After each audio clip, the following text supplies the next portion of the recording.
Todos los que visitaron a Theodore Roosevelt en Oyster Bay quedaron asombrados por la profundidad y la diversidad de sus conocimientos. Fuese un vaquero o un soldado de caballería, un político de Nueva York o un diplomático quien lo visitaba. Roosevelt sabía de qué hablar. ¿Cómo lo lograba? Muy sencilla la respuesta. Siempre que Roosevelt esperaba a un visitante, se quedaba hasta muy tarde, la noche anterior a su llegada, instruyéndose en el tema sobre el cual sabía que se interesaba particularmente el huésped esperado. Porque Roosevelt no ignoraba, como los grandes líderes, que el camino real hasta el corazón es hablarle de las cosas que más preciadas le son. El cordial William Lane Phelps, ensayista y profesor de literatura en Yale, aprendió esta lección al comenzar la vida. Cuando tenía 8 años y me encontraba un fin de semana de visita en casa de mi tía Libby Linsley, llegó una noche un hombre maduro y después de una cortés escaramuza verbal con mi tía, volcó su atención en mí.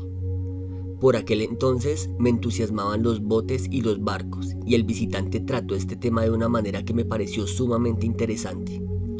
Cuando se retiró, hablé de él con entusiasmo. ¡Qué hombre! Y cómo se interesaba por la navegación. Mi tía me informó que era un abogado de Nueva York, que no tenía interés alguno en botes ni en barcos. ¿Pero por qué no hizo más que hablar de botes? Porque es un caballero, respondió mi tía. Advirtió que te interesaban los botes y habló de las cosas que sabía que te interesarían y agradarían. Quiso hacerse agradable. Nunca olvidé las palabras de mi tía. Al escribir este capítulo, tengo a la vista una carta de Edward Shalliff, quien se dedicó activamente a la obra de los Boy Scouts. Un día, escribí al señor Shalliff, comprobé que necesitaba un favor. Se estaba por realizar una gran convención de Boy Scouts en Europa y quería que el presidente de una de las más grandes empresas del país pagara los gastos de viaje de uno de nuestros niños. Afortunadamente, poco antes de ir a ver a este hombre, supe que había extendido un cheque por $1.000.000 y que después de pagado y cancelado, le había sido devuelto para que lo pusiera en un marco. Lo primero que hice cuando entré a su despacho fue pedirle que me mostrara ese cheque. Un cheque por $1.000.000. Le dije que no sabía de otra persona que hubiera extendido un cheque por esa suma y que quería contar a mis niños que había visto un cheque por $1.000.000. Me lo mostró de buena gana, yo lo admiré y le pedí que me dijera cómo había llegado a extenderlo.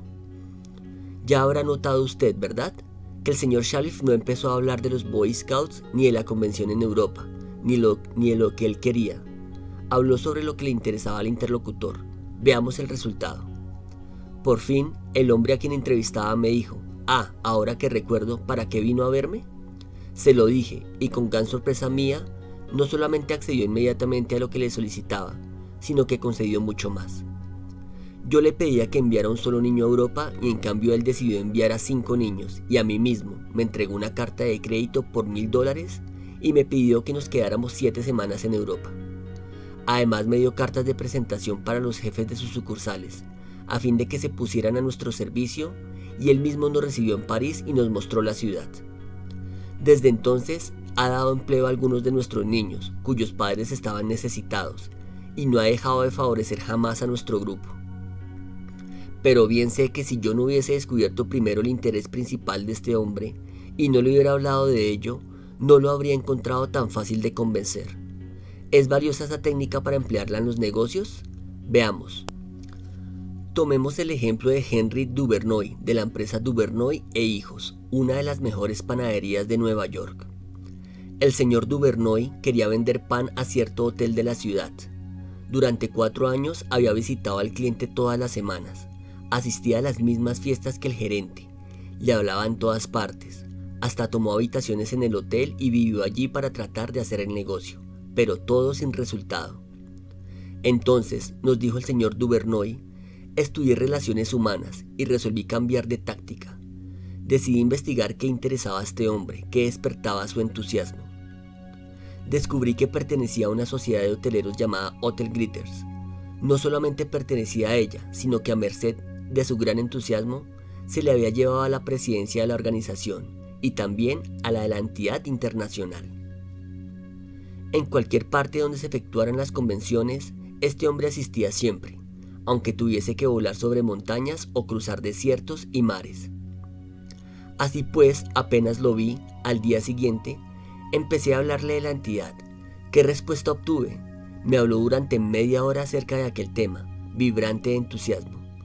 Advertí fácilmente que esta sociedad era su pasatiempo, la pasión de su vida. Antes de salir de su oficina ya me había convencido de que fuera socio de su organización. Pero yo no había hablado una palabra del pan, y unos días más tarde un empleado del hotel me habló por teléfono para que enviara muestras y precios de nuestro producto. No sé, me dijo el empleado, qué ha hecho con el gerente, pero lo cierto es que está encantado con usted. Imagínense, durante 4 años había perseguido a aquel gerente procurando que me comprara nuestros productos, y todavía lo seguiría buscando si por fin no me hubiese tomado el leve trabajo de saber qué le interesaba y de qué le gustaba hablar. Edward E. Harriman de Lordstown, Maryland, decidió vivir en el hermoso valle Cumberland de Maryland después de completar su servicio militar. Lamentablemente en aquel momento había pocos empleos disponibles en la zona. Una pequeña investigación sacó a la luz el hecho de que muchas empresas de la región eran propiedad de un hombre que había triunfado espectacularmente en el mundo de los negocios. Se llamaba R.J. Funkhouser, cuyo ascenso de la pobreza a la opulencia intrigó al señor Harriman. No obstante, este empresario tenía fama inaccesible para la gente que buscaba empleo. El señor Harriman nos escribió: entrevisté a bastante gente y descubrí que todos los intereses de Funkhouser estaban concentrados en su actividad tras el poder y el dinero. Como se protegía a la gente como yo por medio de una secretaria leal y severa, estudié los intereses y objetivos de ella, y recién entonces hice una visita sin anuncio previo a su oficina.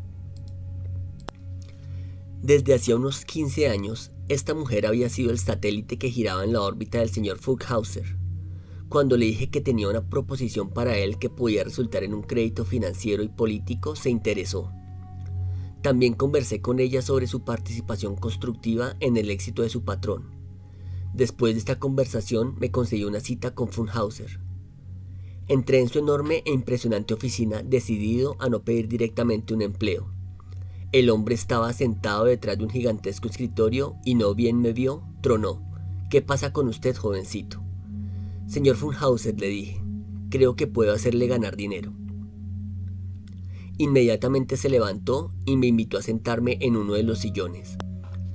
Le hice una lista de mis ideas y también de los antecedentes personales que me ponían en condiciones de hacer realidad esas ideas, subrayando los aspectos en que podrían contribuir a su éxito personal y al de sus empresas. RJ, como llegué a conocerlo después, me contrató al instante, y durante 20 años he trabajado para él y he prosperado mucho junto a sus empresas. Hablar en términos de los intereses de la otra persona es beneficioso para las dos partes.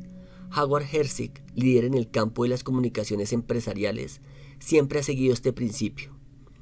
Cuando se le preguntó qué obtenía de ello, el señor Herzig respondió que recibía una recompensa diferente de cada persona y que esas recompensas siempre habían dado por resultado una ampliación en su vida. La lección que hemos aprendido en este audio es: si quiere establecer una conversación o una relación con alguien, empiece por hablar siempre de lo que le interese a esa persona. Averígüelo, haga la tarea y hable sobre ese tema. Si te gustó este audio, dale clic en me gusta, compártelo y no olvides suscribirte. También déjanos tus comentarios acerca de qué temas te gustaría que tratáramos en estos audios. Te habla Alejandro Páez, te envío un fuerte abrazo y nos vemos en un próximo video. Hasta pronto.